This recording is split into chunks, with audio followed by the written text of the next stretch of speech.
യേശുവിൽ ഏറ്റവും അനുഗ്രഹീതരായ പ്രിയപ്പെട്ടവരെ, ഇന്ന് ബുധനാഴ്ച 2026 മെയ് മാസം 13-ാം തീയതിയാണ്. ഈ മധ്യവാര കുടുംബ അനുഗ്രഹയാത്രയിൽ പരിശുദ്ധ അമ്മയുടെ മാതൃസംരക്ഷണത്തിലും പരിശുദ്ധാത്മാവിൻ്റെ വെളിച്ചത്തിലും നമ്മുടെ വീടുകളെ യേശുവിൻ്റെ കരങ്ങളിൽ സമർപ്പിക്കുന്നു. ആഴ്ചയുടെ നടുവിലെത്തുമ്പോൾ ചില വീടുകളിൽ ശരീരം മാത്രമല്ല മനസ്സും ക്ഷീണിച്ചിരിക്കും. തിങ്കളാഴ്ച തുടങ്ങിയ ഓട്ടം ഇതുവരെ നിർത്താതെ തുടരുന്നു. പഠനച്ചെലവ്, സ്കൂൾ ഫീസ്, മരുന്ന് ബിൽ, കടം, വാടക, ജോലി അനിശ്ചിതത്വം, വിസ കാത്തിരിപ്പ് ഇവയെല്ലാം ഹൃദയത്തിൻ്റെ മേശപ്പുറത്ത് അടിഞ്ഞുകൂടുന്നു. മക്കൾ പഠിക്കുന്നുണ്ടോ എന്ന ഭയം ഒരു ഭാഗത്ത്, അവർ ഫോണിൽ മാത്രം ഒതുങ്ങിപ്പോകുമോ എന്ന പേടി മറ്റൊരു ഭാഗത്ത്. വീട്ടിൽ എല്ലാവരും സംസാരിച്ചാലും ചില വാക്കുകൾ മാത്രം പറയപ്പെടാതെ അടച്ചുകിടക്കുന്നു. അമ്മ അടുക്കളയിൽ ജോലി ചെയ്യുമ്പോൾ ഉള്ളിൽ കണക്കുകൂട്ടുന്നു. അപ്പൻ പുറത്തുപോയി വരുമ്പോൾ മുഖത്ത് ക്ഷീണം മറയ്ക്കാൻ ശ്രമിക്കുന്നു. ഒരു കുട്ടി മുറിയിൽ ഇരുന്ന് ഫോൺ നോക്കുന്നു. പക്ഷേ അവൻ്റെ ഉള്ളിൽ എന്താണ് നടക്കുന്നത് എന്ന് വീട്ടുകാർക്ക് അറിയില്ല. ഒരു ആരോഗ്യ റിപ്പോർട്ട് വരാനുണ്ട്. ഒരു ജോലി മറുപടി കാത്തിരിക്കുന്നു. ഒരു വിസ അപ്ഡേറ്റ് ഇതുവരെ വന്നിട്ടില്ല. ഒരു ലോൺ തീയതി അടുത്തു വരുന്നു. ഇതൊക്കെ ചിന്തിക്കുമ്പോൾ ഹൃദയം നിശബ്ദമായി ചോദിക്കും, കർത്താവേ, ഇനി എന്താകും? ഇന്ന് യേശു നിങ്ങളുടെ വീട്ടിലേക്ക് വരുന്നു. അവൻ പറയുന്നു, ഭയത്തിൻ്റെ ഇരുട്ടിൽ നീ ഒറ്റയ്ക്കല്ല. യോഹന്നാന്റെ സുവിശേഷം 16-ാം അധ്യായം 13-ാം വാക്യത്തിൽ യേശു പറയുന്നു, സത്യത്തിൻ്റെ ആത്മാവ് വരുമ്പോൾ അവൻ നിങ്ങളെ മുഴുവൻ സത്യത്തിലേക്ക് നയിക്കും. പ്രിയപ്പെട്ടവരെ, പരിശുദ്ധാത്മാവ് നമ്മുടെ എല്ലാ ചോദ്യങ്ങൾക്കും ഒരുമിച്ച് മറുപടി തരണമെന്നില്ല. പക്ഷേ ഇന്ന് എടുക്കേണ്ട ചുവടിന് വെളിച്ചം തരും. ഒരു കേരള വീട്ടിൽ കറണ്ട് പോകുമ്പോൾ ചെറിയ ടോർച്ച് ലൈറ്റ് എടുക്കാറുണ്ട്. ആ ടോർച്ച് മുഴുവൻ വഴിയും ഒറ്റയടിക്ക് കാണിക്കില്ല. പക്ഷെ അടുത്തപടി കാണാൻ മതി. മേശ എവിടെയാണെന്ന് കാണാൻ മതി. വാതിലിനരികിൽ എത്താൻ മതി. കുഞ്ഞിനെ വിളിച്ച് അടുത്തിരുത്താൻ മതി. അതുപോലെ നിങ്ങളുടെ കുടുംബത്തിന് മുഴുവൻ ഭാവി ഇപ്പോൾ കാണാൻ കഴിയാത്തതായിരിക്കാം. പക്ഷേ പരിശുദ്ധാത്മാവ് അടുത്ത വിശ്വസ്തമായ ചുവടിന് വെളിച്ചം നൽകും. ഇതാണ് ഇന്നത്തെ ഹൃദയവാക്ക്. മുഴുവൻ വഴിയും കാണാത്തപ്പോൾ യേശുവിനോടൊപ്പം അടുത്ത ചുവട് മതി. ഈ വാക്ക് നിങ്ങളുടെ ഉള്ളിൽ സൂക്ഷിക്കൂ. മുഴുവൻ വഴിയും കാണാത്തപ്പോൾ യേശുവിനോടൊപ്പം അടുത്ത ചുവട് മതി.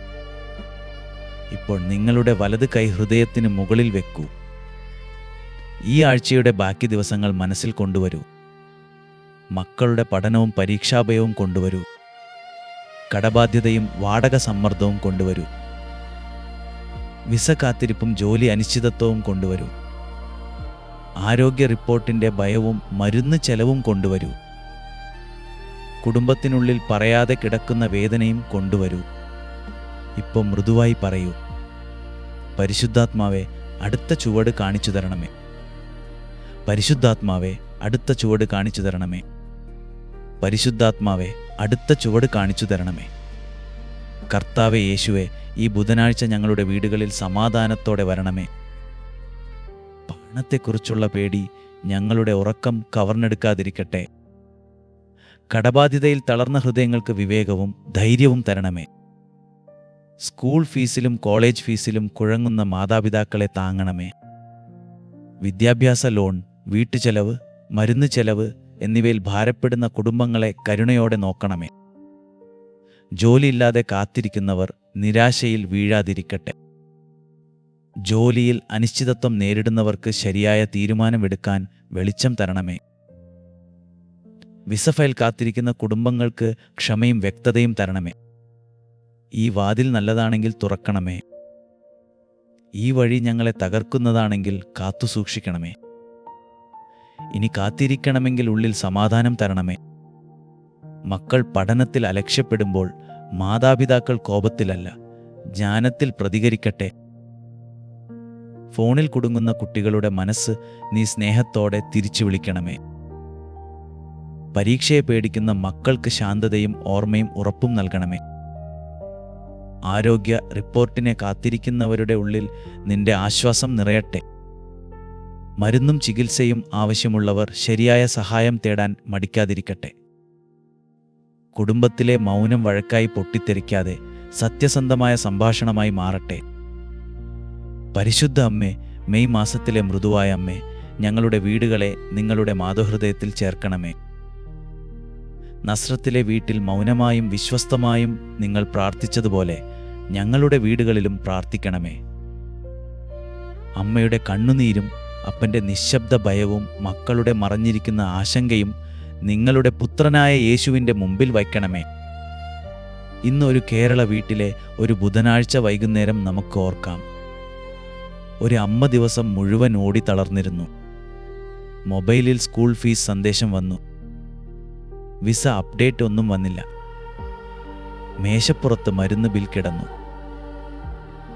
കുട്ടി അരികിൽ ഇരുന്നെങ്കിലും ഫോണിൽ നിന്ന് കണ്ണെടുക്കാതെ മിണ്ടാതെയിരുന്നു. അമ്മയുടെ ഉള്ളിൽ ഭയം ഉയർന്നു. അവൾ ശക്തമായി പ്രതികരിക്കാനായിരുന്നു പോകുന്നത്. അപ്പോഴാണ് വീട്ടിൽ ചെറിയൊരു കറണ്ട് മുടക്കം വന്നത്. അടുക്കളയിലെ ശബ്ദം നിമിഷം മന്ദമായി.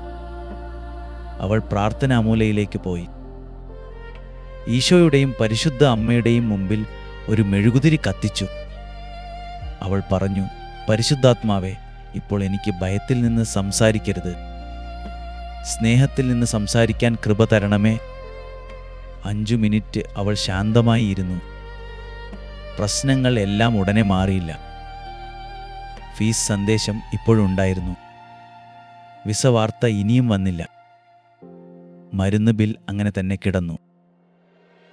പക്ഷേ അമ്മയുടെ ഉള്ളിൽ ചെറിയൊരു വെളിച്ചം തെളിഞ്ഞു. കറണ്ട് വന്നപ്പോൾ അവൾ കുട്ടിയോട് അലറാതെ ചോദിച്ചു, മോനെ, ഇന്ന് നിന്റെ മനസ്സെന്തുകൊണ്ടാണ് ഇങ്ങനെ ഭാരമായി തോന്നുന്നത്? കുട്ടി പതുക്കെ ഫോൺ താഴെ വെച്ചു. അവൻ പറഞ്ഞു, അമ്മ, എനിക്ക് പഠിക്കാൻ പേടിയാണ്.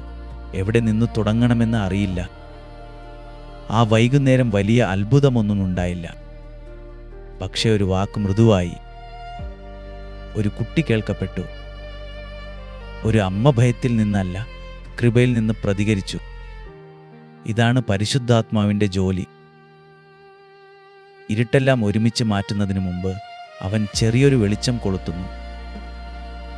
ആ വെളിച്ചത്തിൽ കുടുംബം അടുത്ത ചുവട് കാണുന്നു.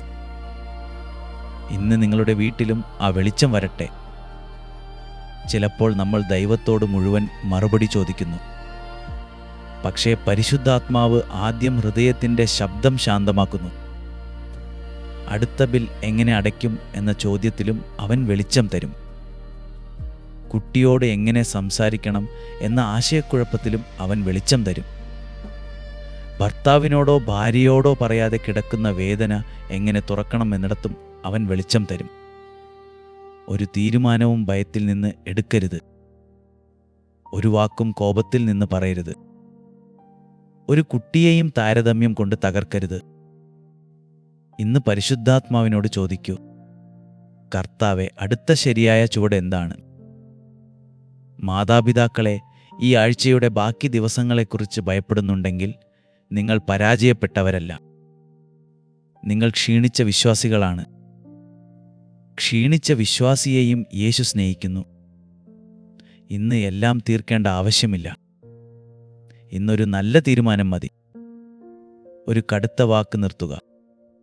ഒരു കുട്ടിയെ കേൾക്കുക. ഒരു ബിൽ ക്രമപ്പെടുത്തി നോക്കുക. ഒരു പ്രാർത്ഥന തിരിച്ചു കൊണ്ടുവരിക. ഒരു മറഞ്ഞിരിക്കുന്ന വിഷമം ശാന്തമായി പറയുക. ഇന്നത്തെ പ്രായോഗിക വിശ്വാസ പ്രവൃത്തി ഇതാണ്. ഇന്ന് വൈകുന്നേരം ഒരു മെഴുകുതിരി കത്തിക്കുക. അല്ലെങ്കിൽ വീട്ടിലെ അൾത്താരക്കരികിൽ 5 മിനിറ്റ് ശാന്തമായി ഇരിക്കുക. ഒരു നന്മ നിറഞ്ഞ മറിയമേ ചൊല്ലുക.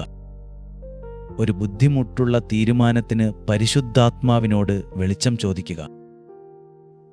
ഒരു കുട്ടിക്കും ഒരു സാമ്പത്തിക ചിന്തയ്ക്കും വേണ്ടി പ്രാർത്ഥിക്കുക. കുടുംബത്തിലെ ഒരു മറഞ്ഞിരിക്കുന്ന സംഘർഷത്തിനും സമാധാനം ചോദിക്കുക. നീണ്ട വാക്കുകൾ വേണ്ട, സത്യസന്ധമായ ഹൃദയം മതി. ഇപ്പോൾ വീണ്ടും നമുക്ക് പ്രഖ്യാപിക്കാം, യേശുവേ, ഞങ്ങളുടെ വീടിന് സമാധാനം തരണമേ. യേശുവേ, ഞങ്ങളുടെ വീടിന് സമാധാനം തരണമേ. യേശുവേ, ഞങ്ങളുടെ വീടിന് സമാധാനം തരണമേ. പരിശുദ്ധാത്മാവേ, ഭയത്തിൻ്റെ ഇരുട്ടിൽ ഞങ്ങൾക്ക് ടോർച്ച് ലൈറ്റ് പോലെ അടുത്ത ചുവട് കാണിക്കണമേ. തെറ്റായ വാക്കിൽ നിന്ന് ഞങ്ങളെ രക്ഷിക്കണമേ. അവസരത്തിലെടുത്ത തെറ്റായ തീരുമാനങ്ങളിൽ നിന്ന് ഞങ്ങളെ കാത്തുസൂക്ഷിക്കണമേ. മക്കളെ മനസ്സിലാക്കാൻ മാതാപിതാക്കൾക്ക് ക്ഷമ തരണമേ. മാതാപിതാക്കളുടെ സ്നേഹം തിരിച്ചറിയാൻ മക്കൾക്ക് തുറന്ന ഹൃദയം തരണമേ. ഭർത്താവും ഭാര്യയും തമ്മിൽ അടച്ചുവെച്ച വേദനകൾ പ്രാർത്ഥനയിൽ മൃദുവായി തുറക്കപ്പെടട്ടെ. ഞങ്ങളുടെ വീടുകളിൽ ഈ ആഴ്ച കൃപയുടെ ചെറിയ വിളക്കുകൾ തെളിയട്ടെ. പ്രിയപ്പെട്ടവരെ, ഇന്ന് നിങ്ങൾ ഏത് കാര്യത്തിനാണ് വെളിച്ചം ചോദിക്കുന്നത് എന്ന് ഒരു വാക്കിൽ കമൻറ്റിൽ എഴുതാം. മക്കൾ, പഠനം, കടം, ബിസ്, ജോലി, രോഗം, സമാധാനം, കുടുംബം എന്നിങ്ങനെ എഴുതാം. ആമേൻ എന്ന് എഴുതുന്ന ഓരോരുത്തരെയും ഈ മധ്യവാര കുടുംബ അനുഗ്രഹത്തിൽ യേശുവിൻ്റെ മുമ്പിൽ സമർപ്പിക്കുന്നു. ഇവിടെ നാം പരസ്പരം വിധിക്കാനല്ല, പരസ്പരം പ്രാർത്ഥിക്കാനാണ് കൂടുന്നത്. ഈ പ്രാർത്ഥന ഒരു ക്ഷീണിച്ച കുടുംബത്തിലേക്കെങ്കിലും പങ്കുവെക്കൂ. നിങ്ങളുടെ ഫോൺ ഇന്ന് ഒരു ചെറിയ പ്രസംഗപീഠമാകട്ടെ. മിണ്ടാതെ ഭയപ്പെടുന്ന ഒരു അമ്മയ്ക്കോ അപ്പനോ ഈ പ്രാർത്ഥന ഒരു ചെറിയ വെളിച്ചമാകാം. ഇന്ന് നിങ്ങളുടെ വീട്ടിലെ ഇരുട്ടുകളിൽ പരിശുദ്ധാത്മാവിൻ്റെ വെളിച്ചം തെളിയട്ടെ.